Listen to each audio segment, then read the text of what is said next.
berjudul Misteri Gadis Pemilik Jaket Merah. Dibuat oleh aku, Nasyauki Azahra Fakhriyah. Pengenalan tokoh. Cerita ini terdiri dari beberapa tokoh yang terdiri dari Mr. Will sebagai kepala keluarga, Mrs. Emma sebagai ibu dari 2 orang anak perempuan, Sylvia sebagai anak perempuan pertama, Chelsea sebagai anak perempuan kedua, dan Anne sebagai tokoh tambahan dalam cerita ini. Penokohan, tema penginapan. Tokoh protagonisnya ada 3. Yang pertama, Sylvia, memiliki ciri-ciri yaitu berbadan tinggi, berambut panjang dan lurus. Memiliki sifat yaitu memiliki rasa khawatir yang kuat, baik hati dan penyayang. Tujuan Sylvia berada di cerita ini adalah menjaga Chelsea, adiknya, dan melarang Chelsea bermain terlalu jauh. Tokoh protagonis yang kedua yaitu Mrs. Emma. Memiliki ciri-ciri berbadan tinggi, berambut panjang dan diikat. Memiliki sifat tegas dan penyayang. Tujuan Mrs. Emma berada di dalam cerita ini adalah menyuruh dan menasihati Chelsea agar mengembalikan jaket yang ia temukan. Tokoh protagonis yang ketiga yaitu Mr. Will. Memiliki ciri-ciri ganteng, memiliki sifat penyayang dan baik hati. Tujuan Mr. Will berada di cerita ini adalah melarang dan menasihati Sylvia dan Chelsea agar tidak bermain terlalu jauh. Selanjutnya, tokoh antagonis yang bernama Chelsea memiliki ciri-ciri yaitu berbadan pendek, berambut panjang dan sedikit bergelombang. Memiliki sifat yaitu pembangkang. Tujuan Chelsea berada di cerita ini adalah melarang nasihat orang tua dan mengambil barang milik orang lain.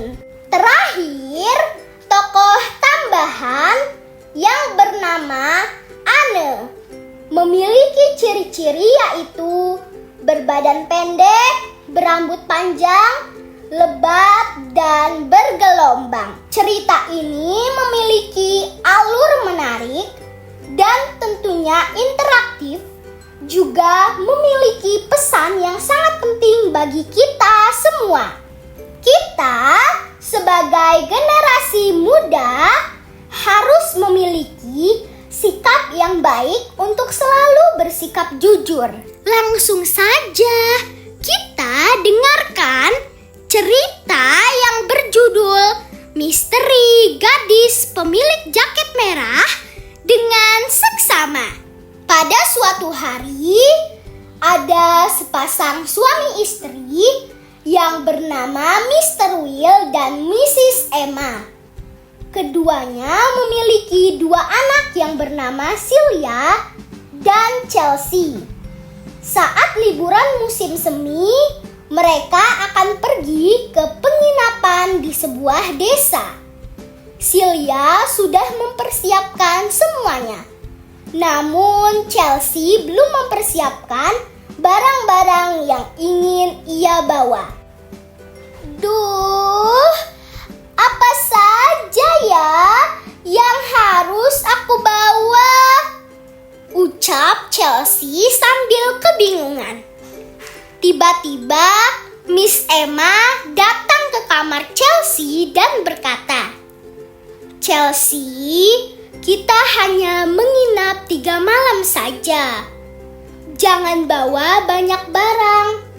Bawa seperlunya saja ya," kata ibu. "Baik, Bu. jawab Chelsea sambil tersenyum. Esok hari mereka berangkat dan menempuh perjalanan selama 3 jam. Sesampainya di sana, Chelsea kegirangan. "Wah, cantiknya pemandangan!" seru Chelsea. Mr. Will beranjak segera menuju resepsionis untuk mengambil kartu kamar. Saat di kamar, Sylvia dan Chelsea ingin bermain keluar dari penginapan. "Ayah, Ibu, kami izin bermain," pinta mereka secara bersamaan. "Boleh, tapi jangan jauh-jauh ya mainnya," kata ayah.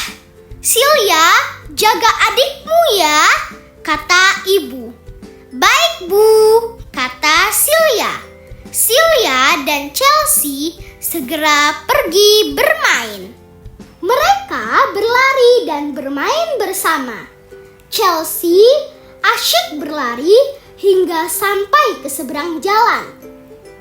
"Chelsea, berhentilah. Aku lelah mengejarmu," kata Sylvia sambil kelelahan. Sylvia pun hanya bisa duduk termenung melihat Chelsea. Di seberang jalan, Chelsea melihat keanehan. Chelsea menemukan jaket rajut merah. Jaket itu terlihat masih bagus. Jaket ini bagus sekali. Sayang banget dibuang," kata Chelsea sambil memandangi jaket itu. Sylvia sangat khawatir kepada Chelsea. Chelsea pun segera balik ke kamar dan membawa jaket itu. "Chelsea, jaket siapa itu?" tanya Sylvia kebingungan. "Shh, diam. Ingat, Kak, jangan bilang ke ayah dan ibu," pinta Chelsea sambil merayu Sylvia. Mendekati pintu kamar, Chelsea berlari dan menyembunyikan jaketnya. Sylvia menceritakan semuanya saat Chelsea sudah tertidur. "Hah? Ayah dan ibu begitu terkejut dengan apa yang diceritakan Sylvia." Malam harinya, Chelsea bermimpi bertemu dengan gadis kecil yang bernama Anne di depan penginapan. Anne memperkenalkan diri dan mengajak Chelsea bermain. Anne memakai jaket rajut sama seperti yang Chelsea lihat. Chelsea bermain kejar-kejaran bersama Anne. Lama-kelamaan, Anne menunjukkan keanehan. Ia berlari kencang sekali, bahkan sampai bolak-balik menyeberang jalan. "Anne, berhentilah! Aku sangat lelah mengejarmu," teriak Chelsea. "Tidak mau," tolak Anne. "Anne, Anne!" Chelsea terus berteriak. Ayah dan ibu yang mendengar teriakan Chelsea bergegas pergi untuk melihat Chelsea. Sylvia sedang pergi ke toilet, jadi ia tidak mengetahuinya. Ayah dan ibu bertanya kepada Chelsea, "Ada apa, Nak? Tolong ceritakan sekarang ya, Chelsea," pinta mereka. Ayah dan ibu terkejut dan menyuruh Chelsea mengganti jaketnya. Siapa sangka Chelsea tidur dengan nyenyak setelah mengganti jaketnya. Esok harinya mereka mengembalikan jaket itu. Mereka pergi ke seberang jalan dan menaruhnya di tempat di mana Chelsea temukan jaket itu. Keluarga itu akhirnya merasa lega setelah mengembalikan jaket itu. Malam harinya, ibu melihat Chelsea sendirian di lantai 1. Sedangkan orang tua Chelsea dan Celia sedang tidur di lantai 2. "Chelsea, kamu sedang apa?" tegur ibu. "Ibu, Chelsea lagi asik ngobrol bersama teman baru Chelsea. Kasian kalau Chelsea tinggal tidur," ucap Chelsea. "Apa?" seru ibu terkejut. Tamat. Pesan moral. Pertama, kita tidak boleh mencuri dan mengambil barang milik orang lain tanpa seizin pemilik barang itu. Kedua, kita harus selalu menuruti nasihat orang tua dan tidak melanggar janji. Thank you for watching my video. Don't forget to like, comment, share, and subscribe my YouTube channel Kak Nasyauki. Hopefully, this story is useful for all of us. See you on the next video. Bye-bye.